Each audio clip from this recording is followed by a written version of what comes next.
Эти черно-белые снимки – настоящая уникальность. Сидящие в зале гости – одни из немногих, кто их увидел. Они были сделаны более 50 лет назад разными авторами, которые показали красоты нашей малой Родины в самом удачном ракурсе. Материалы хранятся в разных учреждениях, в разных городах.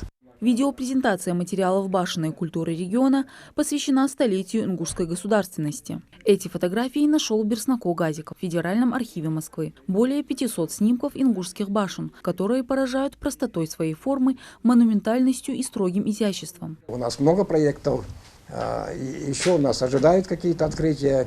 Берснако Газиков занимается изучением ингушской истории более 50 лет. Каждый из его проектов приносит ему силы и мотивацию идти дальше. А весь материал исследователь-краевед планирует собрать в один альбом, в котором и будут размещены снимки ингушских башен, начиная с конца XIX века. Туда, поместить материалы, связанные уже непосредственно со столетием, имеется в виду, это 20-е годы, когда, показать фотографии тех лиц, кто стоял у истоков нашей государственности, показать рабочих, работников, людей, которые участвовали в процессе. Я думаю, это будет интересно. Собравшиеся гости подчеркнули уникальность памятников каменного зодчества ингушского народа, наследие его материальной культуры, которые привлекают к себе внимание многих современных ученых и исследователей прошлого. Эти фотографии нам дают основу, например, для реставрационных работ, потому что мы знаем, что время идет, памятники разрушаются.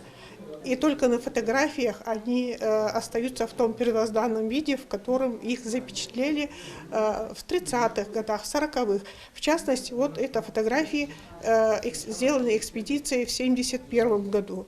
То есть прошло более 50 лет. И какие-то изменения в башенных постройках, в ландшафте, может быть, тоже происходят. И для дальнейшего изучения они все равно нам, как республике, они нужны. А одного из гостей и вовсе ждал приятный сюрприз. Берснако Газиков передал фотографию ингушского имама Эльбруза Эльджаркиева, найденную в Федеральном архиве, его потомку Абдул-Джалиму Эльджаркиеву. О своем прадедушке он знал из рассказов отца. Справедливый и трудолюбивый. Он был имамом 2 сел в Малгобекском районе. Абдул-Джалим передаст эту фотографию своему дяде. Ему 90 лет сейчас. И здорово, как ездит туда, в мечеть ходит. Мы очень рады, что он так ходит.